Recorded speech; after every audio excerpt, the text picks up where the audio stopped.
अब हम आपसे एक सवाल पूछना चाहते हैं और वो ये कि अगली बार बीमार होने पर आप किसी डॉक्टर के पास जाना पसंद करेंगे या आप उन मोबाइल ऐप्स का इस्तेमाल करेंगे जो आर्टिफिशियल इंटेलिजेंस की मदद से एक डॉक्टर की तरह आपका इलाज कर सकते हैं। यानी आप असली डॉक्टर के पास जाएंगे या वर्चुअल डॉक्टर के पास जाएंगे, क्योंकि दुनिया में ऐसे ऐप्स की संख्या अब तेजी से बढ़ती जा रही है और इन ऐप्स को रेगुलेट करने की प्रक्रिया भी अब कई देशों में शुरू हो चुकी है। अमेरिका में इस तरह के ऐप्स को रेगुलेट करने के लिए नई नीति बनाने पर काम शुरू हो गया है। इसके अलावा कनाडा, ब्रिटेन, फ्रांस, ऑस्ट्रेलिया और अब भारत में भी इस तरह के ऐप्स उपलब्ध हैं जो कई तरह की बीमारियों के इलाज करने का दावा करते हैं। इनमें जो ऐप्स लोगों को सबसे ज्यादा पसंद आ रहे हैं वो मेंटल हेल्थ यानी मानसिक स्वास्थ्य से जुड़े हुए ऐप्स हैं।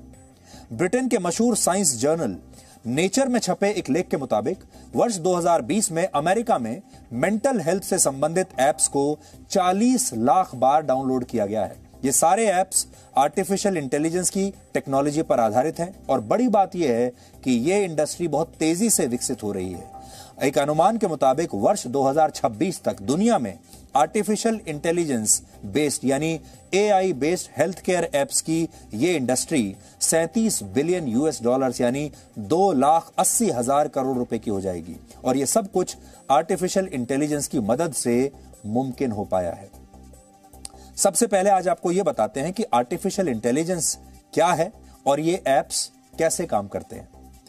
जब एक मशीन में इंसानों की तरह सोचने, समझने, बात करने और फैसला लेने की क्षमता विकसित कर ली जाती है तो उस टेक्नोलॉजी को आर्टिफिशियल इंटेलिजेंस कहते हैं। सरल शब्दों में कहें तो यह टेक्नोलॉजी इंसान के मस्तिष्क की तरह ही काम करती है और अब इसका इस्तेमाल लोगों को इलाज करने के लिए भी किया जा रहा है, यानी ये एक डॉक्टर की तरह प्रयोग हो रही है।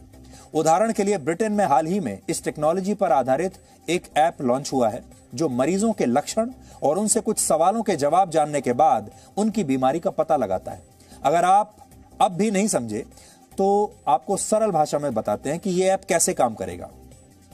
मान लीजिए आपको लगातार कई दिनों से खांसी हो रही है और आपको ऐसा लगता है कि आपको टीबी की बीमारी हो सकती है, तो इस ऐप पर आपको लॉगिन करना होगा और इसके बाद आप इस ऐप पर अपनी खांसी की आवाज के नमूनों को रिकॉर्ड करके आपको भेजना होगा।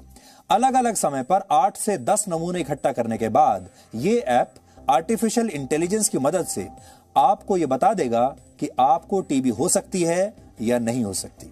इसके अलावा इस टेक्नोलॉजी की मदद से उस व्यक्ति के चेहरे के हाव भाव का भी अध्ययन किया जाता है और मरीज को अपने लक्षण से संबंधित कुछ सवालों के जवाब भी देने होते हैं। हालांकि इस समय दुनिया में इस तरह के ऐप्स बहुत कम हैं जो बीमारी का पता लगाने के बाद तुरंत उसका सही और सटीक इलाज भी बता दें, लेकिन अमेरिका और कनाडा में ऐसे ऐप्स का इस्तेमाल अब होने लगा है और अगर ये ऐप्स ऐसे मरीजों का इलाज करने में कामयाब होते हैं जिन्हें अस्पताल में भर्ती होने की जरूरत नहीं होती, तो ये मेडिकल साइंस के क्षेत्र में एक क्रांतिकारी बदलाव साबित होगा, क्योंकि अब भी दुनिया में ऐसे लोगों की संख्या बहुत ज्यादा है जो कभी डॉक्टरों तक पहुंच ही नहीं पाते, जिनकी पहुंच अस्पतालों तक नहीं है। उदाहरण के लिए अकेले भारत में ही 834 लोगों पर एक डॉक्टर उपलब्ध है और हमारे देश में ऐसे बहुत सारे लोग हैं जो बीमारी होने पर डॉक्टरों से इलाज नहीं करा पाते। लेकिन अगर ये ऐप सही नतीजे देते हैं तो इससे हर व्यक्ति तक इलाज पहुंच सकेगा, हर व्यक्ति तक डॉक्टरों की सेवाएं पहुंच सकेंगी। और अगर आप गंभीर रूप से बीमार नहीं हैं और आपको अस्पताल में भर्ती होने की नौबत नहीं आई है तो छोटी मोटी बीमारी के बारे में आप ऐसे ऐप से मदद ले सकते हैं। हालांकि इसका मतलब यह भी नहीं है कि ये ऐप्स पूरी तरह अस्पतालों और डॉक्टरों की जगह ले लेंगे, ऐसा कभी नहीं होगा। ये ऐप्स आपके चेहरे के हाव भाव देखकर ये बता तो सकते हैं कि आप दुखी हैं, मायूस हैं या तनाव में हैं। इसके अलावा ये आपके लक्षण जानने के बाद ये भी बता सकते हैं कि आपको कौन सी बीमारी हो सकती है और इसका इलाज क्या होना चाहिए। लेकिन इनकी मदद से आप पूरी तरह ठीक हो जाएंगे या आपको डॉक्टर की जरूरत पड़ेगी ही नहीं, इसका जवाब अब तक इन ऐप्स को बनाने वाली कंपनियों के पास भी नहीं है। एक और बात, पिछले एक दशक में आर्टिफिशियल इंटेलिजेंस ने इंसानों के बीच खुद को इतना विकसित कर लिया है कि लोग इंसानों से ज्यादा इस टेक्नोलॉजी पर आधारित डिवाइसेस और एप्स पर ज्यादा भरोसा करने लगे हैं। हालांकि ह्यूमन इंटेलिजेंस और आर्टिफिशियल इंटेलिजेंस की इस लड़ाई में इंसानों को कम करके आंकना एक बड़ी भूल भी हो सकती है। लेकिन एक और बात है जिससे आप बच सकते हैं, वो ये कि आजकल हेल्थ केयर में बहुत भ्रष्टाचार होने लगा है। लोगों को डॉक्टरों पर भी विश्वास कम होने लगा है और लोगों को कई बार समझ में नहीं आता कि जब वो अस्पताल में जा रहे हैं, जो महंगे महंगे टेस्ट उनको बताए जा रहे हैं, उनकी जरूरत है भी या नहीं। कि कहीं अस्पताल वाले जो लोग हैं, प्राइवेट अस्पताल के जो लोग हैं, कहीं आपको जानबूझकर डरा तो नहीं रहे, कहीं आपकी जेब काटने के लिए तो आपके पीछे नहीं घूम रहे हैं। ऐसे मामलों में जो टेक्नोलॉजी बेस्ड एप्स हैं, कम से कम यहां आपको एक बात की गारंटी होगी कि ये शायद आपके साथ वैसा भ्रष्टाचार नहीं करेंगे।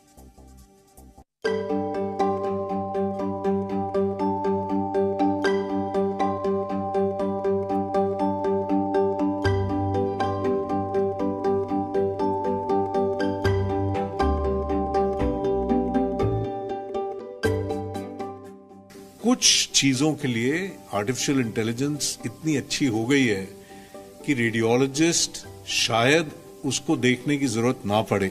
ये एक एक्सरे है छाती का। यहाँ पे जो डॉक्टर ने बोला, रेडियोलॉजिस्ट ने बोला और कंप्यूटर ने बोला, उसमें यहाँ देखिए फर्क आ रहा है।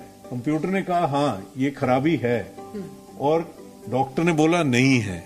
तो यहाँ पे जो आपका प्रश्न था कि क्या ये डॉक्टर को रिप्लेस कर देगा, तो अभी तो लगता नहीं है।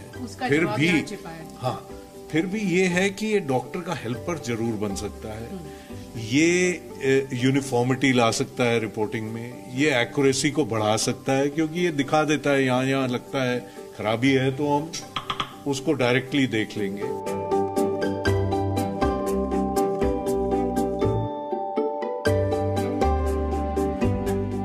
आर्टिफिशियल इंटेलिजेंस की जो आप मुझसे बात कर रहे हो, टेक्नोलॉजी बहुत इवॉल्व कर गई है। आज से 2 दशक पहले जो हमारे न्यूरोसर्जिकल ऑपरेशंस करते थे, उन पेशेंट्स के आउटकम उस समय और अब में दिनों रात का फ़र्क आ गया है।